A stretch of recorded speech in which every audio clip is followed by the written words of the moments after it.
I use the language of furniture in my work, but I'm not always using furniture as we conventionally think of it, as just a functional item. The Art of Faux Wilson, next on Black Nouveau.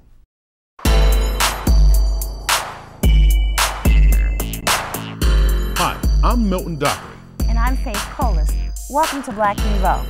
In addition to artist Faux Wilson, we'll also meet Barbara Harvey Carter, the author of Bedeviled, and hear from poet Dan Vaughn. But first, the Wisconsin Shares Program has been making headlines lately as stories of fraud and improper use of funds have sent lawmakers and state officials scrambling to save and recover taxpayers' dollars. The $350 million program is now under the auspices of the newly formed Department of Children and Families. Milton's guest is the secretary for that department. Thanks, Faith. Reggie Bicha is the secretary for the Department of Children and Families, and he now joins us on Black Nouveau. Mr. Secretary, welcome to Black Nouveau, sir. Thank you, Milton. It's good to be with you again. Mr. Secretary, some news reports suggest that corruption within the program is a major problem. How accurate is that perception? Well, I have to tell you that the fraud that we have uncovered in the Wisconsin Shares program is terribly concerning. Wisconsin Shares is a child care subsidy program to help low-income parents be able to work. It was started back in the mid-90s during welfare reform. But when the program was created back in 1996, in my view, they failed to put appropriate measures in place and controls in place that would have prevented fraud from occurring and given state and counties the direction to detect and hold people accountable in fraud. We're making those changes in the Department of Children and Families now. How many fraud cases are there so far? Well, what we have been doing, we created a fraud detection and investigation unit in the Department of Children and Families. We also are working now with the District Attorney's Office. John Chisholm and I have put together a task force from Milwaukee County that includes members from the Sheriff's Department, the Police Department, the FBI, the U.S. Attorney's Office, as well as, and is led by the Department of Children and Families and the DA's office. We're going out and investigating suspicions of fraud in the Shares program. To date, we've suspended payments to over 100 providers, most of which are in Milwaukee County. Now, what happens to those children who are being taken care of by providers who actually have kids that they're servicing, but that daycare is closed? What happens to those kids? It's a great question. We've sent out notice to parents at any time that a child care center is suspended. We haven't closed child care centers. All we have done when we reasonably suspect that fraud may be occurring, we stopped making payments on those in those situations while we do further investigations. We then notify parents and work with them to find other child care resources if they're interested in exploring other options. It's interesting to me that we've suspended payments to nearly 100 providers throughout the state. It must be affecting some 800 children, yet we've received no calls from parents concerned about this work that we're doing. So in essence, you are working with parents to reassign those children that may have been in one of those 100 daycares. Let me backtrack a little bit, Mr. Secretary. You were mentioning that there's been over 100 cases. I think the majority of your work has been concentrating pretty much in the pretty large counties, shall I say. And one of the misconceptions about a lot of Americans is that a lot of poverty is primarily in the urban areas. There's also a lot of poverty in the rural parts of America, including Wisconsin. Are you examining those areas as well? We are absolutely. The directions that we've been taking in Wisconsin Shares to look at fraud are statewide initiatives. The reality is when we put together a variety of measures that we call red flag measures, and they look at our system that determines reimbursement payments for Wisconsin Shares, and we're looking for anomalies, things that are outside of the norms. Give me a specific example. Let me give you one example. An average child care provider earns about $8,000 a year from Wisconsin Shares per child in the program. A really good provider who's very efficient can earn up to about $10,000 on average. So what we've done is looked at providers who are earning $11,000 or more in reimbursement and shares. That's an anomaly. We have a provider, the worst case in the state of Wisconsin was a provider who claims they were earning $30,000 per year per child in the Wisconsin Shares program. The irony about that, we send our investigators out to that child care center right here in Milwaukee. We knock on the door, we ring the doorbell. The day that we come, there's no child there. There's no employee in the child care center. Can you give us some context for understanding how many families and daycare providers are within the system presently? You know, the Wisconsin Shares program is a valuable program, and by and large, the parents who are using this program and the providers who are providing child care for the children are good, hardworking Wisconsin citizens and taxpayers who are using the program as it was designed. This program serves about 94,000 children and serves about 60,000 families. The 100 or so, and maybe several hundred that we think that fraud may be occurring and we're wanting to shut down, clearly represents a very small minority of those who are using the Wisconsin Shares program. You mentioned the red flags or aspect in terms of detecting fraud. Are there other steps you're taking to stop the abuse? Absolutely. Starting January 1st, the state of Wisconsin will be assuming responsibility for direct administration of the Wisconsin Shares program in Milwaukee County. Right now, the county is responsible to administer the program, to determine which parents are eligible, to reimburse providers, and to do all of the program integrity or fraud investigation. Starting January 1st, we've relieved the counties of those responsibilities. We'll be doing it ourselves. Does that mean that the 4 out of the 11 positions in the county now that have not been filled will be filled? Absolutely, they will be filled, as well as other positions, so that we can work even more aggressively to make sure that this program remains available for those who need the program, and to make sure that it's serving the children the right way. The other thing that we're doing, I think, is important to mention. Governor Doyle will be proposing a quality rating and improvement system. We need to advance the quality of child care in Wisconsin, giving children the opportunity to learn from trained teachers who are using a child-appropriate curriculum, developmentally appropriate curriculum, making sure that children are served nutritious meals and have access to early literacy. We know that when we do that and more children experience that, those children do better in life. We want to make sure that more children in Milwaukee and throughout the state between the ages of birth to 5 have access to high-quality child care. So a holistic approach.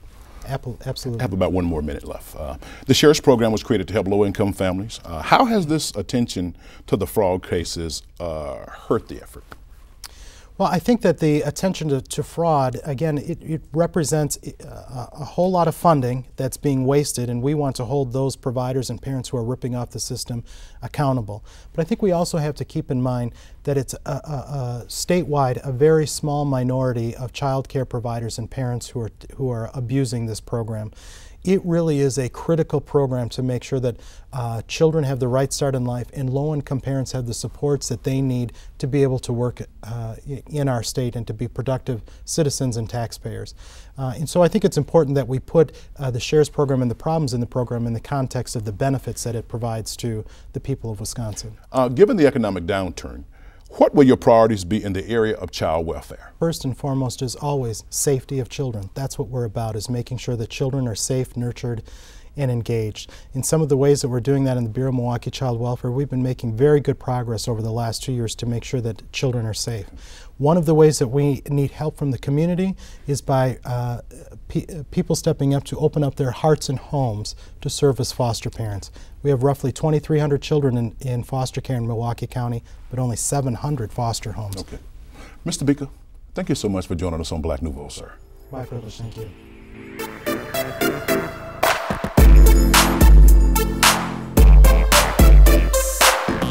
After witnessing the 3, my grandfather was a sign and every symptom will never be a victim. But on the completion of her surgery, the physician made mention of the issue of an inner scar tissue, which was evidence of at least 1 unreported heart attack. And at that, she even questioned heart attack, said she thought she just had a bad case of the hiccups. And if she would just be still and hold her breath and listen to God, then everything would be okay.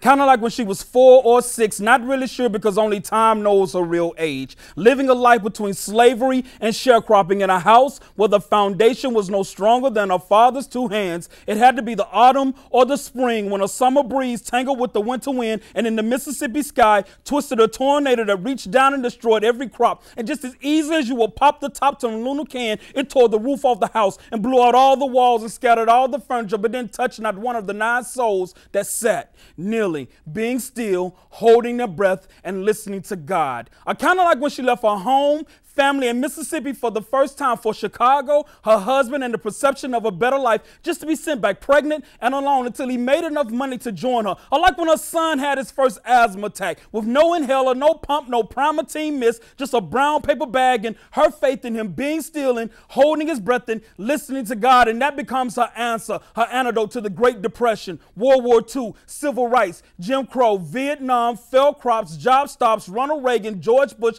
Gulf War, Twin Towers, poverty, wealth, sickness, and health. Just being still and holding her breath and listening to God. Just being still and holding her breath and listening to God. Just being still and holding her breath and listening to God. Just still holding breath. God, still holding breath. God, God. Hiccups. And as I held her frail aged body, I felt the warmth and the strength of her soul as I told her that she looked good. Only for her to answer, BS boy, I done got old. And as we both laugh, I notice how the waves in her hair blend with the wrinkles in her forehead, resembling the tracks of a vinyl record, each space representing a groove that sings a life song that could only be sung by the one that's doing the living. And I listen to the songs, and I remember the stories, and I think back over my own life, the times when I've had emergencies with no plans, or the times that I've been caught in the midst of the storm, or the time when I've had heartache that I thought were nothing but the hiccups. Think back to the hiccups in your own life, and just be still, hold your breath, and listen to shh, grandmama. I think I hear him. So tell me about listening to God. What inspired that poem? Well, you know, it's a hook in it. Hold your breath, be still, and listen to God. That was something that my grandmother used to tell us when we were growing up. Mm-hmm. No matter what happened, you know, having problems with school, baby, just be still, hold your breath, listen to God. You know, and so then in the process of that being the hook part of it, something that she always said, I just thought about some of the things that had transpired in her life. Right. You know, where probably that saying has pulled her through a lot of adversities. So it was the mantra of it that made it. Yes. Listening to God, mm-hmm. Hold still, be quiet, listen to God. Right, and so that the end part of it, where you know I'm talking about a hug, and I told her that she looked good. Right. That was an actual scene. One time I went home, and so I went home to Mississippi, and I'm visiting her, and you look good, boy. I don't look good, boy. I done got old, so. Right. Just kind of a culmination of those three things. All right. Now, how long have you been doing poetry? When did you start? Ooh. Because you're I've been doing it for a while. You're accomplished. I was writing in high school. Well, actually, in high school and before high school, I was an MC, like a lot of urban inner city kids. Right. Tried to be a rapper, but I also was an honor student. And I also grew up with a very strict father. And he was like, you know, you got all year to make something out of this whole rap thing, and then you got to cut this loose. But at the same time, I was in honors and AP English in high school. So, you know, I was writing, wasn't really sharing it with people. You know, the 90s hit, the whole Love Jones phenomenon came in. People were like, okay, let's go to coffee shops and clubs and do poetry. Right. And, you know, I just kind of fell up in that, and then it was like, people liked it, you know. I think the thing that got me to start keeping my poetry was I was dating this girl in college, and I was writing these poems, but I was not sharing them with anyone. Mm-hmm. And I don't know what she was looking for, but she stumbled onto some poems. And so she was like, you know, you really ought to keep these. These are good. So I kept the poems and got rid of the girl. I was about to say, did you cut that loose? Cut right? that loose. What was she looking for? What's the problem? That's off-camera story. Right. Okay. So, are you working on anything in particular now? How can people get a hold of your poetry? How can they get to know Dan Vaughn better? Well, I have 2 CDs. One called I Dream. Mm-hmm. I have another CD called Listening to God, which is the last CD I did. And then I have a brand new CD that'll be out at the end of the month called Listening to God, actually. So that's actually the title track for the entire CD. So I'm working on that. That'll be out. Then I also have a novel that we're trying to produce and have out in the winter. Working with a publisher now. So that's the way you parlay this into something else. So the novel is my next big thing. All right. And for people who want to see you perform live in the city of Milwaukee, where would they go? I actually host a weekly show with Dasha Kelly with the Still Waters Collective on every Thursday night at Taste of Art Cafe on 47th and Lisbon. Okay. So we're there every Thursday night at 8 o'clock. I'm at various open mics, at Nostalgia 2 with our Poetry Unplugged every Tuesday. Just kind of there as an open mic person, but I like the set, so I go there. You can catch me on Facebook, and my Facebook status always tell you where I'm gonna be in the city and outside the city. Facebook under just my name, Dan Vaughn. All right, excellent, excellent. Well, thank you very much. Thank Mr. you. Vaughn. I appreciate it. No problem.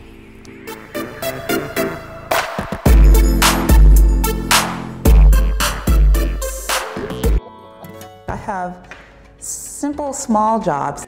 A larger piece that I'm working on, fence styles. Things out when I'm working on. Collected beads, found things like pine needles and feathers are the kinds of materials Fo Wilson uses to create art. This is a reliquary table for a reliquary object.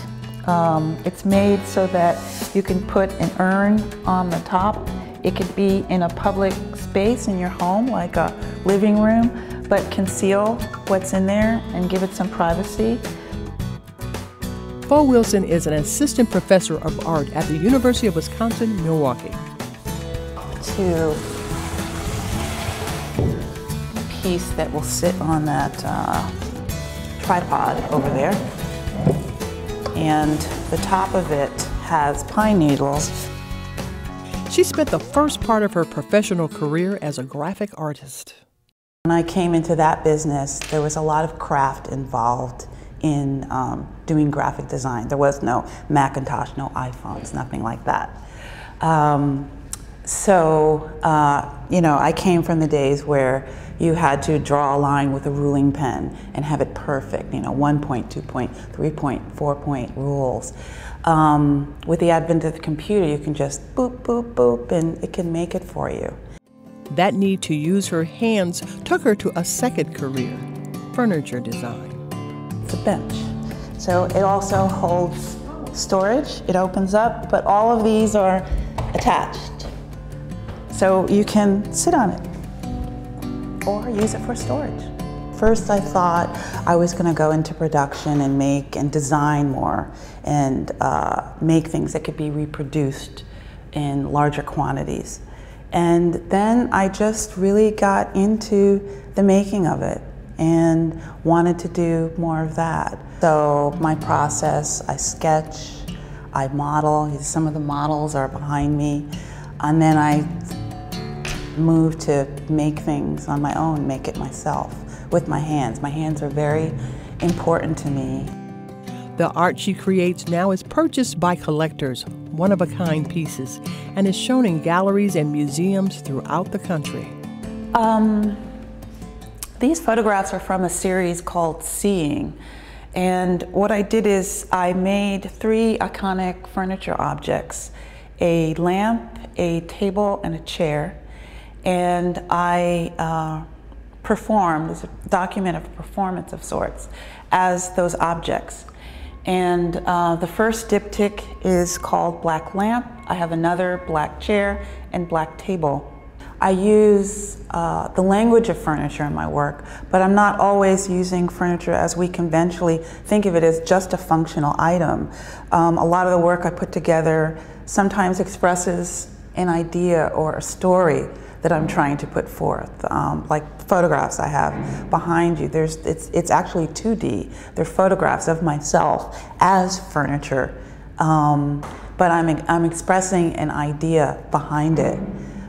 So sometimes the furniture itself is making a statement, sometimes other elements are coming together with the furniture or the language of furniture to make some kind of statement or to communicate a particular idea. Sometimes the objects she makes are formal, sometimes conceptual, with a story or history behind it, particularly African American history that's not well known.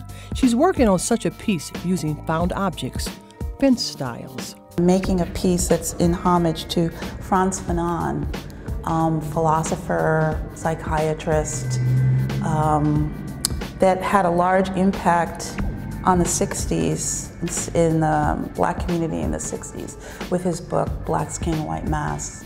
And I read a piece where he talks about one of his essays, walking on a bed of white nails in terms of his experience as a black man in Europe, in France, and always being looked at as the other. And so I'm working on kind of an abstract idea of a bed of nails. So that's a little bit more complicated. So I kind of go back and forth between things that require a bit more technical thinking and then something that's just very relaxing that kind of gets me close with my materials. I think being an artist is a great privilege in our society, particularly one that is not necessarily supportive of the arts like in other countries. Many artists are supported. The arts are very embraced in a lot of other countries. They're considered important. The National Endowment of the Arts is not thought of as some place where people do art that's subversive or something. Arts are embraced or are welcomed in a lot of countries. In our country, it's not necessarily the case. And I think that arts plays a really important role in our society. I mean, look at our economy. Do we really want to turn on the news and see all the bad news? Or would you rather go hear some music, go to the opera, go to a museum and look at beautiful art, or art that has some meaning to our lives? I think I'm just happy that I have the privilege to do it. Hannah imagined a wonderful, godly man as her husband. Instead, she married a man she began to feel was Satan's son. Is the lead for Bedeviled, a new book by Milwaukeean Barbara Harvey Carter, who joins us now on Black Nouveau. Welcome, Barbara. Thank you. Hi, Faith. How are you today? Good, thank you. What is the book about, Barbara, and what's the message to the readers? The book is about domestic abuse. It's really what the book is about. And it's about emotional and verbal abuse. And that's kind of the message that as women and men, we acknowledge physical abuse. But verbal abuse, emotional abuse, financial abuse, sexual abuse, all of the other ones, a lot of times we kind of ignore that. And it's also a Christian novel, and it's based on Christian women that also sometimes we ignore a lot of things in our mates, in the men in our lives because they're Christian or we're Christian. So we ignore a lot of things. So it's also a message to women in general, then Christian women in specific, about we don't have to take the emotional abuse, physical, verbal, financial, sexual abuse. In your introduction, Barbara, you write, life is about a spiritual journey that is both personal and public. What did you mean by that? When I was saying that as we go through life, we have our things that happen in our personal lives that we don't share. I think most people are probably familiar with Johari's window, you have the 4 little panes. Well, some things, we share with the public, some things are intimate. And that's what I basically meant, that as we go through this journey, we're going through personal and some things public that you end up sharing it with people. And again, going with my book, being emotional abuse, sometimes it's best to share. We can keep so much in us, and this is male or female. We keep so many things in we don't share because we're keeping all of this stuff private, and it tends to eat away at us. Why do you think women get involved in abusive relationships? I think there's many, many reasons. Security is some, the need for a companion, the need for a mate. I had a coworker who told me years ago, not recently, but years ago, that she's, well, I will have me a man. I'm gonna always have a man. So some women feel like they need to have a man. And as older people would say, somebody in pants, not necessarily, and we know that a man is, just because you're a male doesn't necessarily mean you're a man.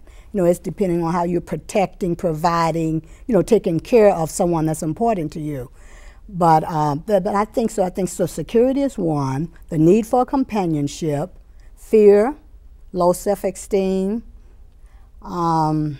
I think those are the basic ones that I think the reason women tend to stay in those relationships. Oh, power. Prestige. It's something, because a lot of them are married to men that are powerful, rich, prestige, and they don't want to give up those positions. So was this project a literary project for you or something personal? Something personal. The novel started, I had always said I wanted to write a book. And I kept a journal regularly, which is why people that read the book actually think it's real. I keep telling them it is not real. I would be in 5 nut houses by now if it was real. I would really be like, you know, like pretty crazy if a lot of the stuff in the book happened. But it was from my journal, and I just took situations and embellished them, exacerbated them, made them really something that when you read it, you would just, I can't stand that person, because I wanted to have a villain, then I wanted to have, you know, a good person, a person that everybody kind of feels sorry for, poor Hannah. And then, of course, Scotty is the other main character. I could kill him. And I've been getting good reactions from the book, that's what people feel. They get mad at Hannah, too, because they say, why did she stay with him? But on the flip side of it, they also, you know, really gets upset with the villain in the book. I have a couple questions in our 1 minute left, but how hard was it to get published? You know, it really wasn't that hard. I got accepted the first submission. Because I did my research, and because I wanted to write a Christian novel, I did not want any swearing in it. I didn't want any sex, none of that in the book. And I wanted to be open to all audiences, because general readers, if they like something, they'll read it. But Christian audiences sometimes, you know, they won't read certain, if they think it's too much sex, you know, too much violence or whatever, they won't read it. So I wanted it to be open to all audiences. So I had written it, and I submitted it, and the publisher, you know, wrote me a letter. After the first reading, the acquisition person saying that they would be honored to publish my novel. I was blessed. It was just a blessing from God. Where can we get a copy of the book? You can get it from Culture Connection Bookstore. I had to think for a minute. Culture Connection Bookstore around 34th and Villard, one of the African American bookstores that's in, you know, still in Milwaukee. Reader's Choice has copies on King Drive and Brown. Then you can order them from myself, Barbara Carter. I have copies from the publishing company, Tate Publishing Company, and online from Barnes & Noble's, Borders, Target, all of the major bookstores you can order online from. Thank you so much, Barbara, for joining us. Oh, thank you for having me. And that wraps up this edition of Black Nouveau. Remember, in the coming week, do something to expand your world. Good night. Good night.